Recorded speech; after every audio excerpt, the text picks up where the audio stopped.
గోవిందా అంటూ లోపలికి ఎడుతుంటే మీరు ఎడుతున్నారో మిమ్మల్ని తోస్తున్నారో తెలియని స్థితిలో ఇలా దగ్గరికి ఎడితే ఆ తోమాల ఇలా వేలాడి ఇలా పక్కలకి వేలాడుతుంటే స్వామివారి వక్షస్థలంలో ఉభయనాంచారులు, వాళ్ళకి చుట్టబడినటువంటి పూలదండలు, మహానుభావుడు మెడలో వేసినటువంటి పెద్ద పెద్ద సాలగ్రామాల మాలలు,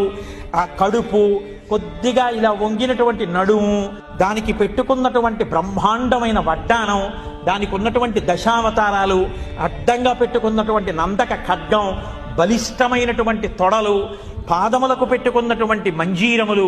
అసలు లోకంలో ఎక్కడా లేని రీతిలో మోకాళ్ళకి పాదాలకి మధ్యలో ఇలా ఏటవాలుగా కట్టెవంకి పెట్టుకున్నట్టుగా పెట్టుకోబడినటువంటి మంజీరములు, ఇంతంతలా అవున బంగారంతో చేయబడి గుత్తులతో ఆ చేయబడిన గజ్జెలతో ఉన్నటువంటి ఆ అందెలు, ఆ అందెలతో ఉన్న స్వామి, వెలిగిపోతున్న కుడి చెయ్యి గోవిందా అంటూ లోపలికి ఎడుతుంటే మీరు ఎడుతున్నారో మిమ్మల్ని తోస్తున్నారో తెలియని స్థితిలో ఇలా దగ్గరికి ఎడితే